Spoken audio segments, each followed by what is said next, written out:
সংসদ অধিবেশনকে সামনে রেখে বিএনপির মন্ত্রী এমপিদের ওরিয়েন্টেশন শুরু। প্রশিক্ষক, সিনিয়র নেতা, অভিজ্ঞ পার্লামেন্টারিয়ান এবং বিশেষজ্ঞরা। সুদ সহ কৃষি ঋণ মওকুফ সরকারের একটি যুগান্তকারী সিদ্ধান্ত বলেছেন রাষ্ট্রপতি। পাট পণ্যের মেলা উদ্বোধন। নওগাঁর আত্রায়ে স্ত্রী সন্তানকে হত্যা, মাদকাসক্ত স্বামী জয় সরকারের আত্মহত্যা। জামালপুরে স্ত্রীকে হত্যার পর মৃতদেহ পুড়িয়ে ফেলার চেষ্টার সময় স্বামী গ্রেফতার। দেখছিলেন ক্রাউন সিমেন্ট সংবাদ শিরোনাম। অধিবেশনকে সামনে রেখে দলের সংসদ সদস্যদের জন্য দুদিনের কর্মশালার উদ্বোধন করেছেন বিএনপি চেয়ারম্যান এবং প্রধানমন্ত্রী তারেক রহমান। বিএনপি স্থায়ী কমিটির সদস্য ও স্বরাষ্ট্রমন্ত্রী সালাউদ্দিন আহমেদ বলেছেন, এই সংসদের কাছে জাতির প্রত্যাশা অনেক। সবাই যেন ছাত্র জনতার গণ অভ্যুত্থানের প্রত্যাশা পূরণ করতে পারে, সেজন্য সংসদকে শক্তিশালী করতে হবে। প্রথমবার নির্বাচিতদের সংসদীয় কার্যক্রমের বিভিন্ন বিষয়ে ধারণা দিতেই এ ধরনের কর্মশালার আয়োজন করা হয়েছে। রিপোর্ট করছেন আহমেদ সরওয়ার। ত্রয়োদশ জাতীয় সংসদে দলের নির্বাচিত সদস্যদের জন্য আয়োজিত কর্মশালায় অংশ নিতে সকাল 10:15টার দিকে গুলশানে বিএনপি চেয়ারম্যানের কার্যালয়ে আসেন দলের চেয়ারম্যান ও প্রধানমন্ত্রী তারেক রহমান। প্রথম দিনে প্রথম সেশনে মন্ত্রী, প্রতিমন্ত্রী, উপদেষ্টা, চিফ হুইপ এবং হুইপদের জন্য আয়োজিত কর্মশালার উদ্বোধন করে বক্তব্য রাখেন প্রধানমন্ত্রী ও সংসদ নেতা তারেক রহমান। দুপুর 12:30 পর্যন্ত চলা কর্মশালা শেষে জুমার নামাজ পড়তে গুলশান কার্যালয় থেকে বেরিয়ে যান প্রধানমন্ত্রী তারেক রহমান। এ সময় সাংবাদিকদের সাথে কর্মশালা নিয়ে কথা বলেন দলের স্থায়ী কমিটির সদস্য এবং স্বরাষ্ট্রমন্ত্রী সালাউদ্দিন আহমেদ। সংসদের উদ্বোধনী অধিবেশনে রাষ্ট্রপতির ভাষণ নিয়ে এক প্রশ্নের জবাবে সালাউদ্দিন আহমেদ বলেন, রাষ্ট্রপতি ব্যক্তি নন, একটি প্রতিষ্ঠান। লিডার অব দ্য হাউসের ভূমিকা কি, উপনেতার ভূমিকা কি, বিরোধী দলের নেতার ভূমিকা কি, হুইপদের ভূমিকা কি, এ সম্পর্কে আমরা আলোচনা করেছি। একটা বিস্তারিত আমরা আইডিয়াস কমিউনিকেশন করেছি, ডিসেমিনেট করেছি, যাতে করে আমরা সমৃদ্ধ হই। ছাত্র গণ অভ্যুত্থানের মধ্য দিয়ে নতুন প্রত্যাশা যা সৃষ্টি হয়েছে জনমনে, সেই প্রত্যাশা যাতে আমরা পূরণ করতে পারি। এক প্রশ্নের জবাবে সালাউদ্দিন আহমেদ বলেন, ডেপুটি স্পিকারের জন্য বিরোধী দলকে দেয়া প্রস্তাবটি ইতিবাচক হিসেবে দেখা দরকার। ওনারা সঠিক বলেছেন যে সংবিধান সংশোধিত হবে, 2টা ডেপুটি স্পিকারের পদ সৃজন হবে, তারপরে একটা ডেপুটি স্পিকার তারা পাবেন একজন। সেটা ঠিক আছে, কিন্তু আমরা যদি এখন থেকে আমাদের উদারতা প্রদর্শন করে বিদ্যমান ডেপুটি স্পিকারের যে পদটা আছে তাদেরকে দিতে চাই, সেটা আমার মনে হয় তাদেরকে একটু উদারভাবে দেখা উচিত। এ ধরনের কর্মশালা নতুন সদস্য হিসেবে সংসদে ভূমিকা রাখতে সহায়তা করবে বলে বিশ্বাস হুইপ ও প্রতিমন্ত্রীদের। সংসদীয় রীতিনীতি, কার্যপ্রণালী বিধি অনুযায়ী কিভাবে পার্লামেন্ট চলবে, এই বিষয়ে সবাইকে সতর্ক থেকে আগামী দিনে সংসদ কিভাবে পরিচালিত হবে এই বিষয়ে একটা দিক নির্দেশনা করবে। জাতীয় সংসদ সদস্য হিসাবে আমাদের কি করণীয়, এই একটা বই দল থেকে প্রোভাইড করা হয়েছে এবং মাননীয় প্রধানমন্ত্রী যে বিষয়টা এমফেসাইজ করেছেন, দায়িত্বশীল শাসনের প্রতি আমরা যেন থাকি। জুমার নামাজের বিরতির পর বেলা 2:30 থেকে শুরু হয় রংপুর, রাজশাহী, বরিশাল বিভাগের সংসদ সদস্য এবং ঢাকা ও ফরিদপুর বিভাগের কয়েকটি জেলার সংসদ সদস্যদের কর্মশালা। চলে বিকাল 4:30 পর্যন্ত। শনিবার 2 সেশনে হবে বাকি বিভাগের সংসদ সদস্যদের কর্মশালা। আহমেদ সরওয়ার, বাংলা ভিশন, ঢাকা। রাষ্ট্রপতি মোহাম্মদ শাহাবুদ্দিন বলেছেন, হাজারো প্রাণের বিনিময়ে দেশ গণতান্ত্রিক ধারায় ফিরে এসেছে। রাজধানী শিল্পকলা একাডেমিতে পাট দিবসের অনুষ্ঠানে রাষ্ট্রপতি এসব কথা বলেন। পরিবেশ দূষণ রোধ এবং পলিথিনের ব্যবহার কমাতে পাটের ব্যবহার বাড়ানোর ওপর গুরুত্বারোপ করেছেন রাষ্ট্রপতি। বলেন, সুদ সহ কৃষি ঋণ মওকুফ সরকারের একটি যুগান্তকারী সিদ্ধান্ত। অনুষ্ঠানে এই খাতে গুরুত্বপূর্ণ অবদানের জন্য 8 জন উদ্যোক্তাকে জাতীয় পাট পুরস্কার দেওয়া হয়েছে। এছাড়া আলোচনা অনুষ্ঠান শেষে রাজধানী শিল্পকলা একাডেমি প্রাঙ্গণে 9 দিনব্যাপী পাটজাত পণ্যের মেলা উদ্বোধন করেছেন রাষ্ট্রপতি মোহাম্মদ শাহাবুদ্দিন। নওগাঁর আত্রায়ে স্ত্রী সন্তানকে হত্যার পর আত্মহত্যা করেছে মাদকাসক্ত স্বামী জয় সরকার। উপজেলার বলরামচক চৌধুরীপাড়া গ্রামের নিজ বাড়িতে এ ঘটনায় নিহতরা হচ্ছে গৌতম সরকারের ছেলে জয় সরকার, তার স্ত্রী বৃষ্টি সরকার, 27 মাসের কন্যা জিনি সরকার। স্থানীয়রা জানান, স্বামী জয় সরকার মাদকাসক্ত এবং বেপরোয়া স্বভাবের ছিলেন। প্রায় তাদের সংসারে ঝগড়া হতো। মাঝরাতে সবাই ঘুমিয়ে গেলে নিজের ঘরে দরজা বন্ধ করে স্ত্রী এবং সন্তানকে এলোপাথারি ছুরি ছুরিকাঘাত করে জয়। এতে ঘটনাস্থলে নিহত হয় তার স্ত্রী। এক পর্যায়ে নিজের শরীরেও আঘাত করে আত্মহত্যার চেষ্টা করে জয় সরকার। বিষয়টি বুঝতে পেরে পরিবারের সদস্যরা গুরুতর আহত অবস্থায় তাকে এবং সন্তানকে উদ্ধার করে রাজশাহী মেডিকেলে নিয়ে যায়। চিকিৎসাধীন অবস্থায় ভোরে মৃত্যু হয় জয় সরকার এবং তার কন্যার।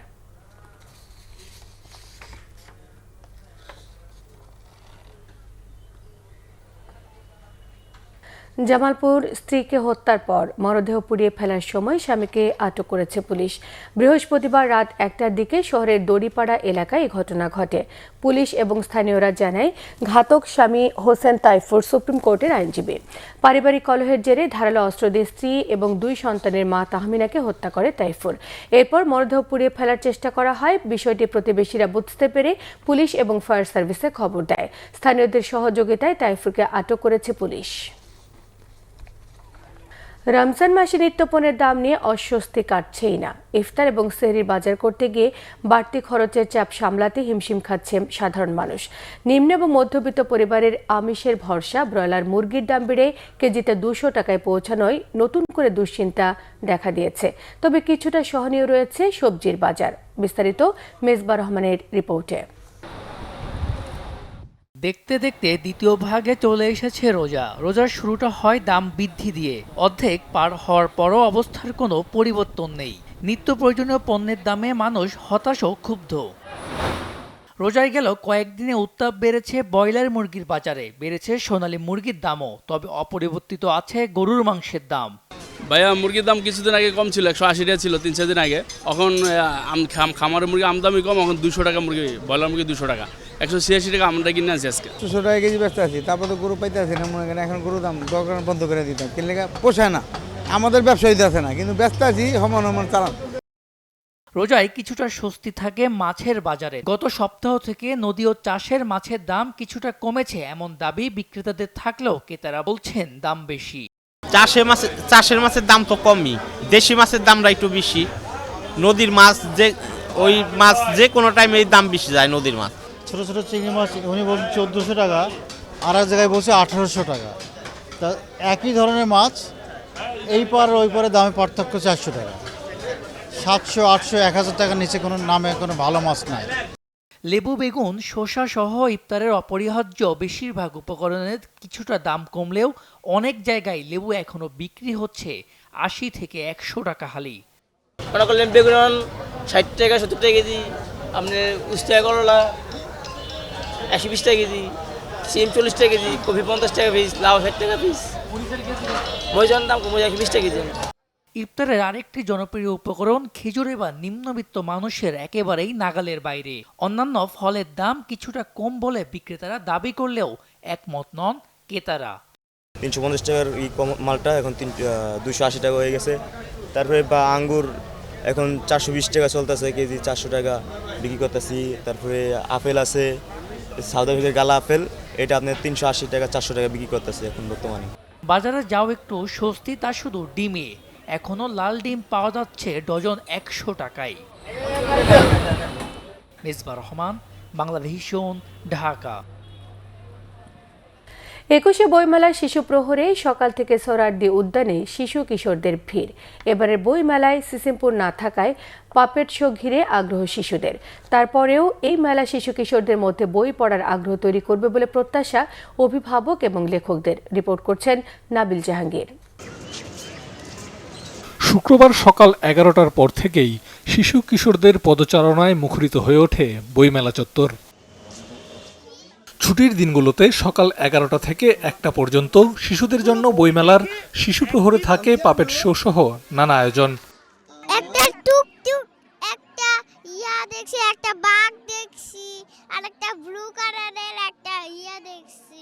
আমরা একটা পাপেট শো দেখেছি, অনেক ভালো লেগেছে। একটু পর বই কিনবো। ওরা বলেছে যে আরো বই পড়তে, অনেক মজার মজার বই আছে, সেটাই। আমার পাপেট শো দেখতে ভালো লাগে। আমার বাবার সাথে এসেছি, আমার এখানে এসে অনেক ভালো লেগেছে। আমি এখানে এর আগেও অনেক এসেছি, আমি বই কিনতে এসেছি, পপেট দেখলাম, অনেক কিছু দেখলাম, আমার অনেক ভালো লেগেছে। বাবা মায়েরা বলছেন বই, ভাষা ও সংস্কৃতির সাথে শিশুকে পরিচয় করিয়ে দিতে বইমেলাকে কাজে লাগাতে চান তারা। বই সম্পর্কে জানুক, বইমেলা সম্পর্কে, আমাদের ঐতিহ্য সম্পর্কে জানুক, এই জন্য নিয়ে আসছি। আতা গাছের তোতা পাখি, ডালিম গাছে মৌ। আসলে আমার বই লাগে সিসিমপুরের। আয় ছেলেরা আয় মেয়েরা ফুল তুলিতে যাই, ফুলের মেলা গলায় দিয়ে মামার বাড়ি যাই। মজার মজার মজার গল্প ছড়া ও জোকস বই কিনলাম। ঠাকুমার ঝুলি, ভূতের গল্প। বাঙালি সংস্কৃতি, আমাদের ভাষা, এগুলো সম্পর্কে ওরা শুরু থেকেই আসলে মানে অভ্যস্ত হোক, এগুলো জানুক, দেখুক। দোকানিরা বলছেন রোজার সময় বইমেলা হওয়ায় বিক্রি তুলনামূলক কম, আর লেখকদের প্রত্যাশা বইমেলা শিশুদের মধ্যে বই পড়ার আগ্রহ বাড়াবে। আমাদের সবাইকে কাগজের বই হাতে নিয়ে পড়তে পারতে হবে।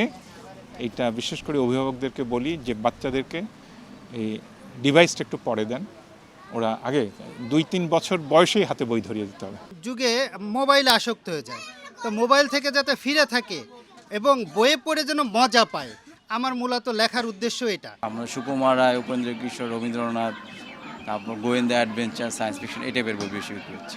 এখানে বেশিরভাগই বিজ্ঞান ভিত্তিক বই বেশি যাচ্ছে, অ্যান্ড নীতিকথামূলক বই এগুলো যাচ্ছে, ড্রয়িং বুক আছে আমাদের, এগুলো বেশি যাচ্ছে।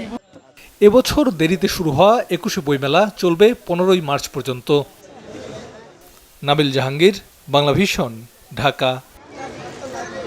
সপ্তম দিনে গড়ালো ইরানের বিরুদ্ধে ইসরায়েল এবং যুক্তরাষ্ট্রের পাল্টাপাল্টি হামলা। বিমান হামলা হয়েছে তেহরান ইউনিভার্সিটিতে।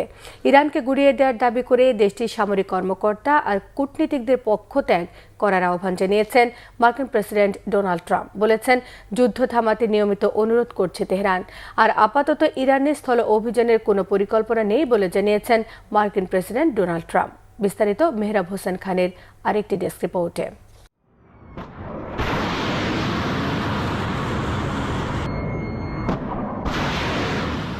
ইরানের সর্বোচ্চ ধর্মীয় নেতা আয়াতুল্লাহ আলী খামেনিকে হত্যা পরবর্তী সপ্তম দিনেও যুক্তরাষ্ট্র ও ইসরায়েলের যৌথ বাহিনী ইরান লক্ষ্য করে ক্ষেপণাস্ত্র আর বিমান হামলা জারি রেখেছে। বৃহস্পতিবার 24 ঘণ্টায় বাসা, হাসপাতাল সহ কমপক্ষে 33টি বেসামরিক অবস্থানে হামলার তথ্য দিয়েছে ইরানের পররাষ্ট্র মন্ত্রণালয়। শুক্রবার সকালে হামলা হয়েছে তেহরান ইউনিভার্সিটিতে। এদিকে ইরানের সামরিক সক্ষমতা কমানোর সমর্থনে ভিডিও প্রকাশ অব্যাহত রেখেছে যুক্তরাষ্ট্র।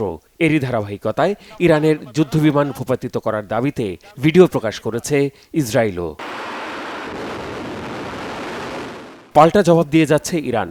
এতে বৃহস্পতিবার ইসরায়েলের রাজধানী তেল আবিবে বিস্ফোরণে ধ্বংস হয়েছে, আগুন ধরেছে একাধিক স্থাপনা, যা সাধারণ ইসরায়েলিদের মধ্যে ছড়িয়ে দিচ্ছে ইরানের হামলায় আক্রান্ত হওয়ার আতঙ্ক। হামলা হয়েছে কুয়েতের আলী আল সালেম বিমান ঘাঁটিতে, যা দীর্ঘদিন ধরে ব্যবহার করে আসছে মার্কিন বাহিনী। একইভাবে সৌদি আরবের প্রিন্স সুলতান বিমান ঘাঁটিতে ব্যালিস্টিক মিসাইল হামলা হলেও তা প্রতিরোধের দাবি করেছে দেশটির প্রতিরক্ষা মন্ত্রণালয়। হামলা হয়েছে বাহরাইনের রাজধানী মানামার হোটেল আর আবাসিক ভবনে। হামলা হয়েছে ইসরায়েলি দূতাবাসেও। ইরানের মিসাইল হামলায় আগুন ধরেছে বাহরাইনের একটি তেল শোধনাগারে। এমন অবস্থায় ইরানের বিমান বাহিনী আর আকাশ প্রতিরক্ষা ব্যবস্থা সম্পূর্ণ ধ্বংসের দাবি করেছেন মার্কিন প্রেসিডেন্ট ডোনাল্ড ট্রাম্প। বলেছেন মুহুর্মুহু হামলায় দেশটিকে গুড়িয়ে দেওয়া হয়েছে। বৃহস্পতিবার রাতে হোয়াইট হাউসে আর্জেন্টাইন ফুটবল জাদুকর লিওনেল মেসি ও তার ক্লাব ইন্টার মিয়ামিকে দেয়া এক সংবর্ধনা অনুষ্ঠানে ট্রাম্প এসব কথা বলেন। ইরানের সামরিক শক্তি বর্তমানে খাদের কিনারে। তাদের আকাশ প্রতিরক্ষা ব্যবস্থা ধ্বংস হয়ে গেছে। এখন তাদের কোনো কার্যকর বিমান বাহিনী বা আকাশ প্রতিরক্ষা নেই। বিমান ও যোগাযোগ ব্যবস্থার অধিকাংশই ধ্বংস করে দেয়া হয়েছে। ইরান বর্তমানে দিশারা হয়ে চুক্তির জন্য ফোন করছে। আমি তাদের বলেছি অনেক দেরি হয়ে গেছে। এদিকে ইরানের জাতীয় নিরাপত্তা কাউন্সিলের প্রধান আলী লারিজানি হুঁশিয়ার করে বলেছেন মার্কিন বাহিনীর সম্ভাব্য স্থল অভিযান মোকাবেলার প্রস্তুতি নিয়ে অপেক্ষায় আছে তেহরান। মার্কিন সেনারা ইরানে ঢুকলে তাদের বন্দী করা হবে, হত্যা করা হবে বলেও হুমকি দিয়েছেন তিনি। এদিকে ইরানের পাশাপাশি লেবাননেও হামলা আর ভূখণ্ড দখল অভিযান পুরোদমে জারি রেখেছে ইসরায়েল। লেবাননের রাজধানী বৈরুত ছাড়াও দক্ষিণের অন্তত 4টি শহর লক্ষ্য করে শুক্রবার সকাল পর্যন্ত রাতভর দফায় দফায় হামলা চালিয়েছে ইসরায়েলি বাহিনী। জবাবে গোলানে ইসরায়েলের সামরিক ঘাঁটি আর হাইফা বন্দর লক্ষ্য করে হামলার দাবি করেছে Hezbollah. Mehrab Hussain Khan, Bangla Vision, news desk. Iran Israel যুদ্ধের প্রভাবে টানা 6 দিনের মতো বন্ধ রয়েছে মধ্যপ্রাচ্যগামী উড়োজাহাজ চলাচল। এ পর্যন্ত বাতিল হয়েছে 210টিরও বেশি ফ্লাইট বিপর্যয় চরমে ওঠায় আটকা পড়েছেন হাজারো প্রবাসী। ঈদের ছুটিতে দেশে ফিরতে ব্যাকুল প্রবাসীরাও আছেন উদ্বেগ উৎকণ্ঠায়। এ অবস্থায় 2-1টি বিশেষ ফ্লাইটে দুবাই থেকে কিছু যাত্রী চলাচল করতে পারলেও বেশিরভাগ যাত্রী জানেন না কবে ফিরতে পারবেন নিজ ঠিকানায়। আরও জানাচ্ছেন জিয়াউল হক সবুজ। যুদ্ধের উত্তাপ মধ্যপ্রাচ্যে ছড়িয়ে পড়ায় বাংলাদেশ থেকে বন্ধ প্রায় কাতার, দুবাই, সৌদি আরব সহ বেশিরভাগ দেশের উড়োজাহাজ চলাচল। এ অবস্থায় কবে কাজে ফিরতে পারবেন তা নিয়ে চরম দুশ্চিন্তায় হাজারো প্রবাসী। ফ্লাইট মিস মানে একটা ফ্যামিলির উপরে সম্পূর্ণ ভরণ পোষণ তার উপরে থাকে, এটাই মাথার মধ্যে টেনশন, চিন্তা। যেতে পারবো কি না কি এটা নিয়ে একটা বিভ্রান্ত সৃষ্টি হয়েছিল। পরে আমরা কোম্পানিতে জানাইছি, জানানোর পরে ওখান থেকে আমাদের টিকিট সব কিছু কনফার্ম করে দিছে। গত 3 তারিখে ফ্লাইট ছিল, এখন ক্যান্সেল হওয়ার পরে আজ 5 তারিখে ফ্লাইট, আবার রিটার্ন ফ্লাইট দিছিল। আদৌ সন্দেহ হইতেছে যাইতে পারবো কিনা, ভয় ভীতি তো কাজ করতেছেই। গেল 6 দিনে 2 শতাধিক ফ্লাইট বাতিল হওয়ায় বাংলাদেশে আটকা পড়েছেন অনেকে।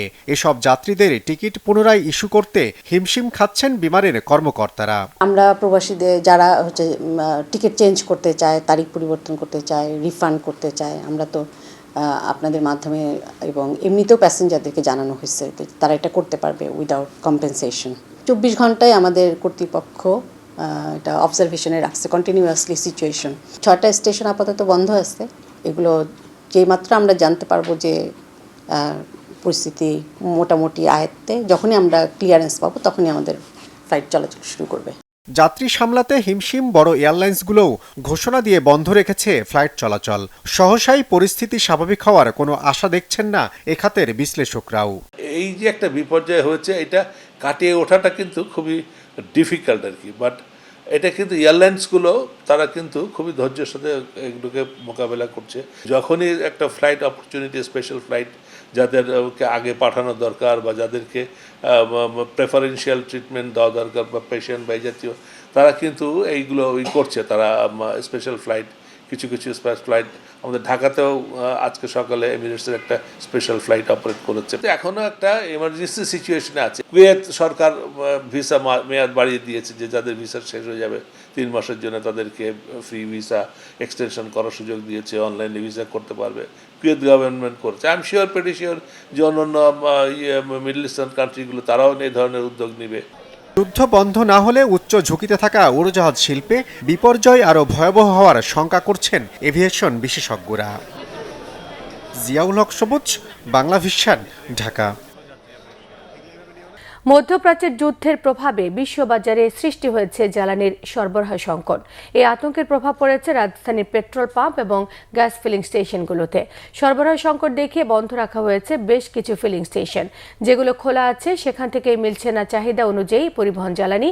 সকাল থেকে ফিলিং স্টেশনগুলোতে দেখা গিয়েছে ব্যক্তিগত গাড়ি এবং মোটরসাইকেলের উপচে পড়া ভিড়। স্টেশনের সামনে জ্বালানি নেয়ার অপেক্ষায় দাঁড়িয়ে থাকা যানবাহনের দীর্ঘ সারির কারণে কোনো সড়কে সৃষ্টি হয়েছে তীব্র যানজট। চাহিদা মতো তেল না পেয়ে ক্ষোভ প্রকাশ করেছেন গ্রাহকরা। অধিকাংশ পাম্পে মোটরসাইকেলের জন্য 500 টাকার বেশি তেল মিলছে না।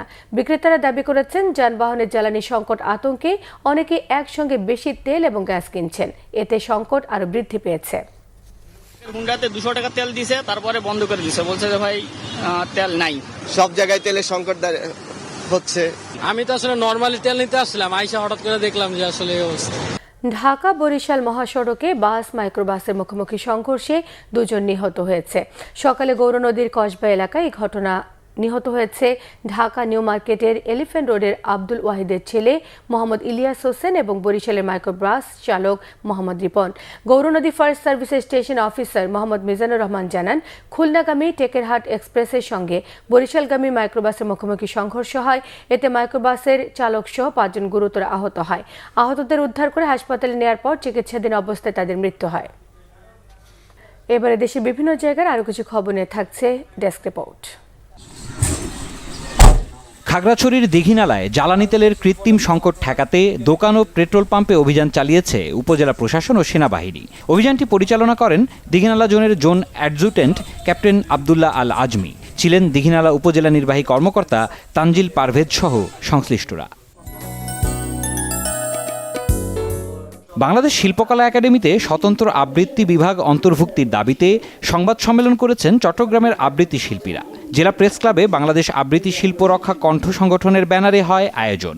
এ সময় বাংলাদেশ শিল্পকলা একাডেমির সংশোধিত অধ্যাদেশ 2026 পুনর্বিবেচনার মাধ্যমে একাডেমিতে স্বতন্ত্র আবৃত্তি বিভাগ অন্তর্ভুক্ত করার দাবি জানান বক্তারা।